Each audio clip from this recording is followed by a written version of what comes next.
The last two of the B-series missiles were launched from pads 14 and 11. The first to go was missile 13B on 15th of January.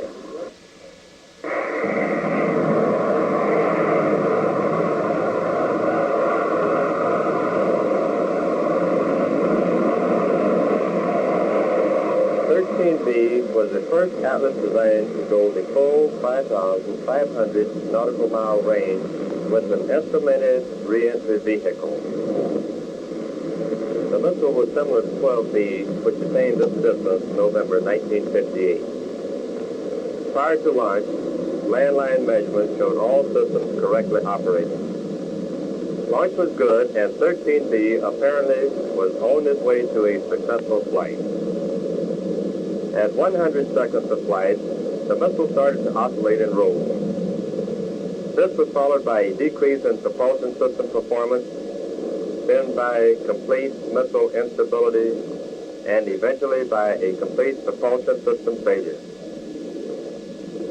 Because of its objectives, 13B was set to minimum instrumentation, and a conclusive analysis of the failure could not be made. The final launch of the B-series was on February 4th. This was 11B, designated to impact 3,122 nautical miles downrange. The ignition, release, and liftoff went on schedule. All missile systems operated satisfactorily during flight. All 42 primary and secondary test objectives were satisfied. Nose cone impact was on target.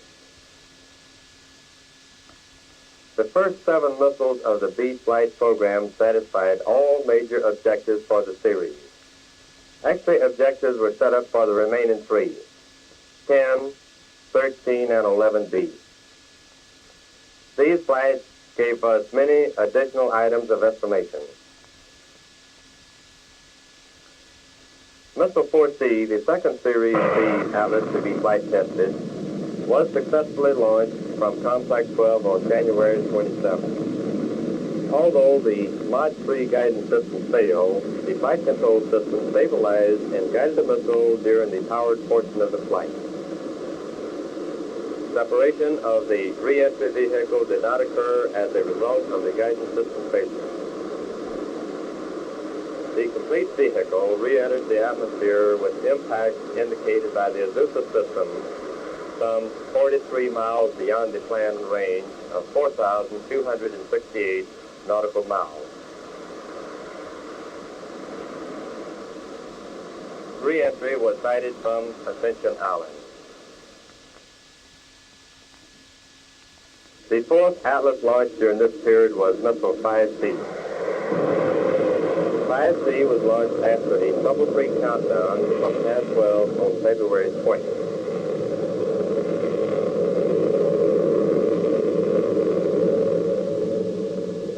After liftoff, the flight went according to plan until booster separation at 151 seconds. At this point, the booster fuel staging disconnect or associated plumbing failed during the staging sequence. When the propellant dropped below the fuel port, fuel tank pressurization was lost. The greater pressure in the liquid oxygen tank ruptured the intermediate bulkhead.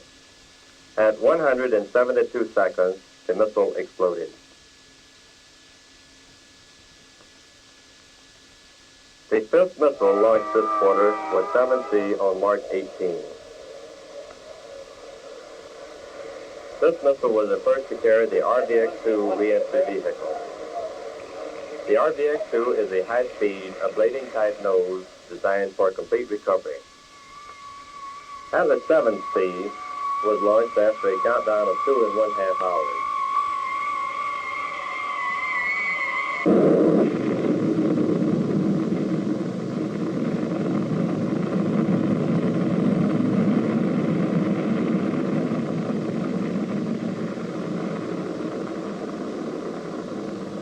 Planned range was 4,389 nautical miles. All systems functioned properly until 85 seconds of flight, at which time the guidance system failed.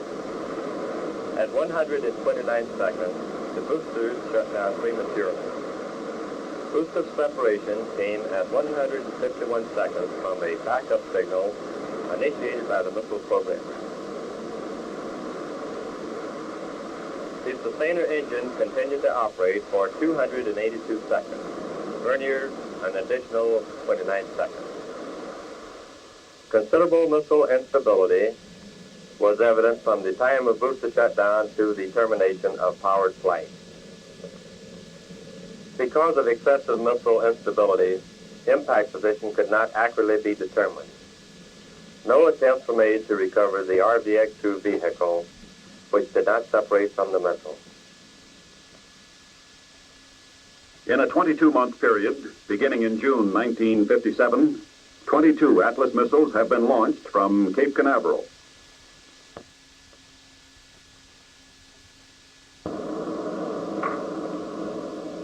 "3D was the forerunner of a new Atlas series, requiring many measurements of components and systems untried in the flight environment. 28 first-order objectives were established to evaluate design changes and characteristics of this new configuration. A 4,389 nautical mile flight was planned. The 150-minute countdown began at Complex 13 at 11 a.m. April 14th. 3 holes in the countdown were required for guidance and range clearance checks. At 4:46 p.m., 3D was launched. At first missile motion, after a normal engine start, it was apparent that the liquid oxygen fill and drain valve was not closed, permitting liquid oxygen to flow around the base of the thrust section. At about the same time, leakage of fuel from the fuel fill and drain valve also occurred. This combination of fuel and liquid oxygen caused an explosion. The open liquid oxygen fill and drain valve caused low thrust in one of the 2 booster chambers, which resulted in a pitch-down movement of the missile. This affected the motion of the launch release head, which cleared the missile only partially and returned to its original hold-down position. Close examination of this high-speed film revealed that the launcher caused no damage to the missile. The flight control system demonstrated good performance in stabilizing the missile. At 26 seconds, the booster section exploded, followed by complete destruction of the missile by the range safety officer.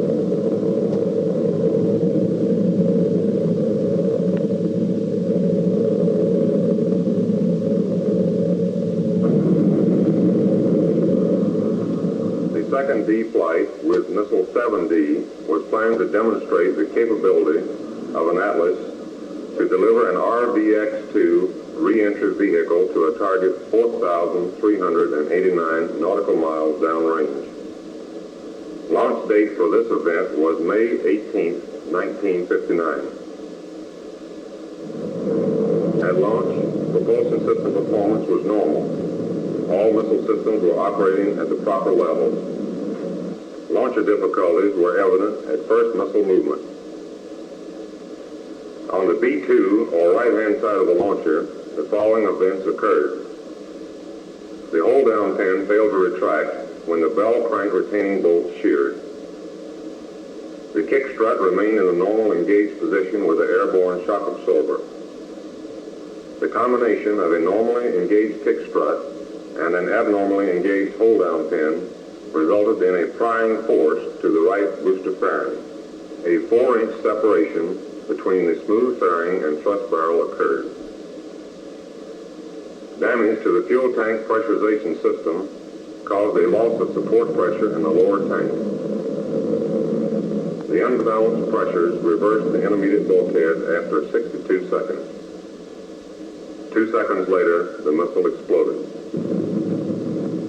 Photographic data and records obtained during the flight of 7D correlated the cause of missile failure. The last missile flight tested this quarter was 5D on June the 6th. The flight of 5D to booster separation went entirely according to plan. All airborne systems operated satisfactorily. Booster cutoff velocity, altitude, and time closely coincided with the planned program. After booster separation, a failure occurred in the area of the booster fuel inlet ducting, at or above the staging disconnect. The resulting fuel tank leak caused a decrease in fuel tank pressure, subsequent intermediate bulkhead reversal, and finally, missile destruction at 157 seconds.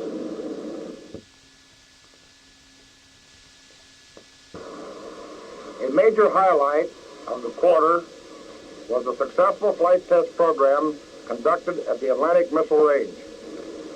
As a result of improvements in missile reliability, major advances were made towards the goal of an operational weapons system. The first Atlas launch this quarter was 8C on July 21st. This was the third attempt to carry an RVX-2 re-entry vehicle to an impact point 4,385 nautical miles downrange. Vehicle separation occurred as planned at 282 seconds of flight. Impact was within a 2-mile radius of the prescribed target area. A balloon was sighted in the water approximately 69 minutes after launch, and the vehicle was recovered in excellent condition 63 minutes later. The first successful D-Series flight occurred on July 28th with the launch of Missile 11D from Pad 11. This was the first D missile planned to impact in the Ascension Island splash net, 4,385 nautical miles downrange. An average of all available data placed impact of the re-entry vehicle within a 1/2 mile radius of the target. The flight of 11D proved out modifications to correct earlier D-Series flight problems. The second D-Series missile to reach the Ascension Island splash net was 14D, launched at 1 p.m. on August the 11th.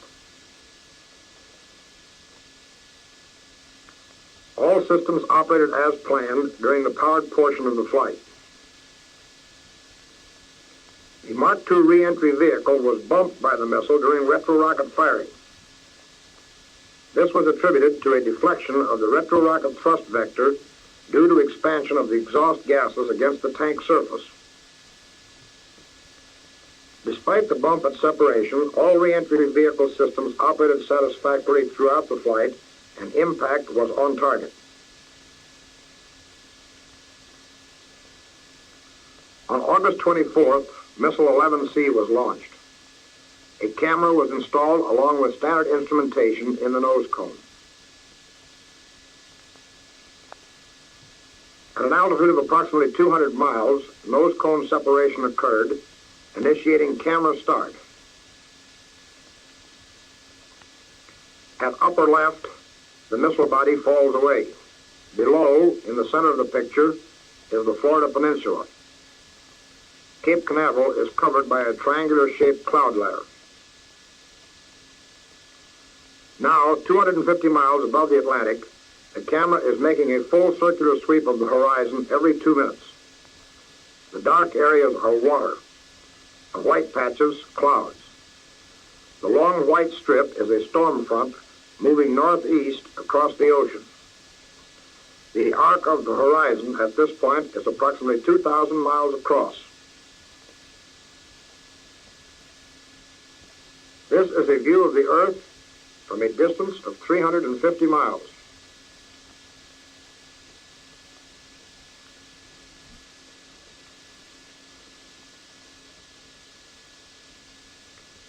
As the re-entry vehicle approaches its apogee of approximately 700 miles, the camera photographs the northeast coast of South America at a point where the Amazon River meets the ocean. Re-entry vehicle impact was 4 miles long and 0.6 miles to the right of the target area. The data capsule was recovered intact. The camera had photographed over 1 million square miles of the Earth's surface.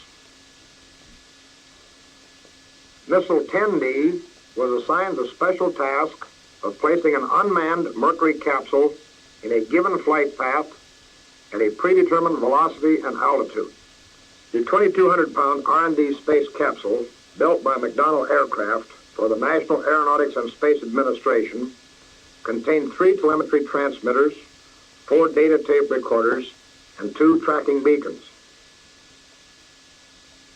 10D was launched from Complex 14 on September 9th.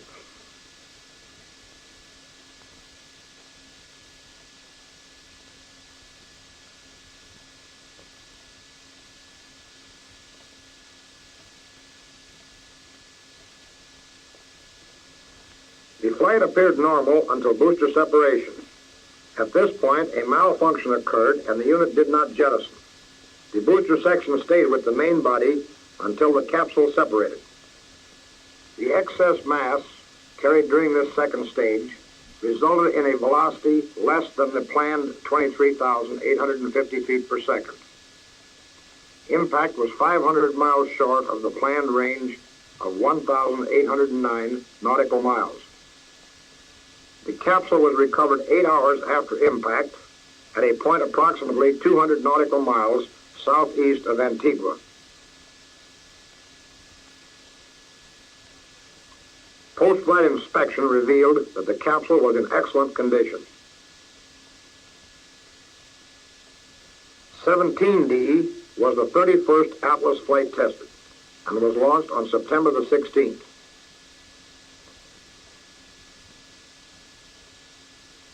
The Vernier Solo hydraulic power system did not activate at sustainer cutoff, and missile attitude control was subsequently lost during the Vernier Solo phase. The Mark II reentry vehicle was successfully separated with no indications of bumping the main missile body. Impact was 2.2 miles short, with no cross-range error from the planned target in the Ascension Island splash net. On September 24th at Complex 12, Missile 9C with an Able 4 second stage was destroyed by an explosion. Loss of fuel supply to the sustainer engine caused premature engine shutdown and failure of low-pressure liquid oxygen ducting. The resulting fire led to the missile's destruction.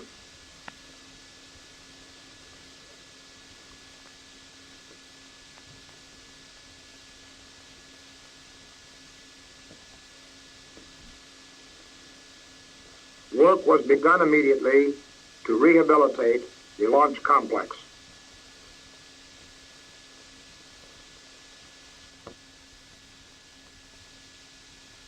Eight missiles were successfully flown this quarter.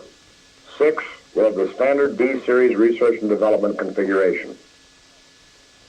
Each Atlas was powered by a Rocketdyne MA-2 propulsion system, producing 367,300 pounds of thrust. The limited phase aeroneutronics decoy system was installed for initial flight testing on 4 missiles.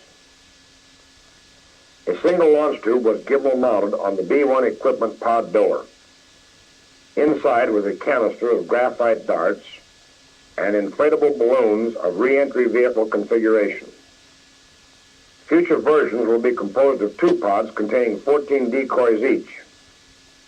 Ejected at the time of warhead separation, they appear on radar screens as multiple unidentified flying objects, each approaching on a different flight path. The advanced Mark III Mod 1 re-entry vehicle was flight tested for the first time with Missile 18D and again in the 5 subsequent flights.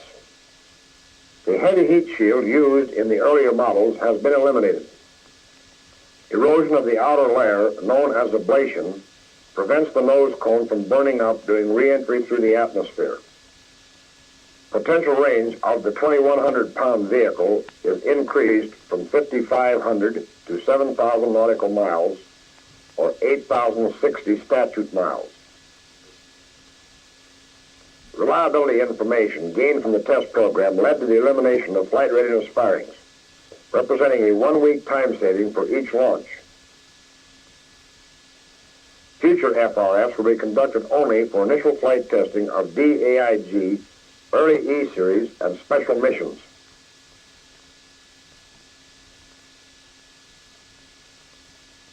Launched from Complex 11 were missiles 18 and 26D, and from Complex 13, missiles 15, 22, 31, and 28D.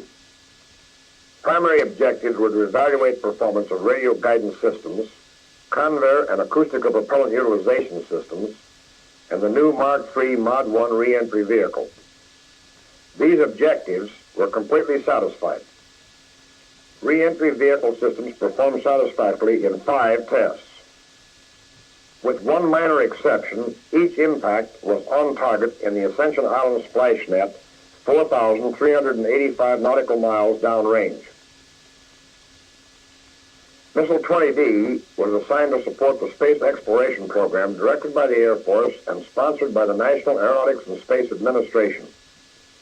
Its task, to boost the Able 4 vehicle into space for an attempted orbit of the Moon with an instrumented space probe.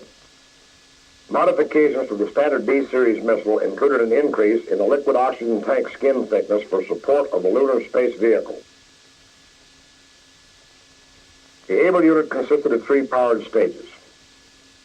Payload equipment included instrumentation to obtain data on the space environment encountered by the vehicle. Facsimile television was designed to transmit lunar photographs back to Earth.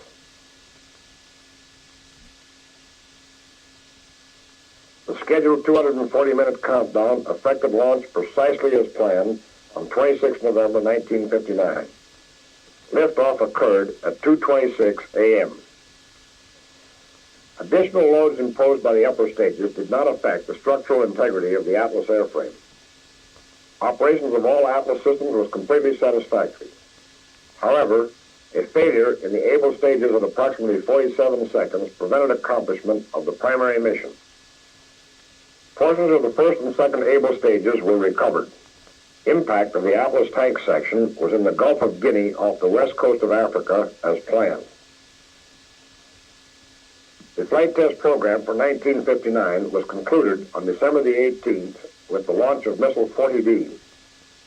This was the 40th Atlas flight tested in the WS-107A1 program. Complex 13 was used for the 3rd time in a 24-day period. 40D was equipped with a standard D-series airframe. Its prime objective was to deliver a Mark II re-entry vehicle for the first time over a 5,500 nautical mile range. The target is in a broad ocean area south and east of Ascension Island. This was the first flight missile to use the dry start procedure. No adverse effects were noted during ignition. Operation of all systems was satisfactory. At sustainer cutoff, sufficient propellants remained to deliver the payload an additional 900 nautical miles. Re-entry vehicle impact was within 1/2 mile of the target. This 5,500 nautical mile flight was the 15th consecutive successful flight of an Atlas missile. Each flight test represents a significant advance in the development of the Atlas weapon system. The 23 ICBMs launched from Cape Canaveral in 1959 far exceeded the total missiles launched prior to that date.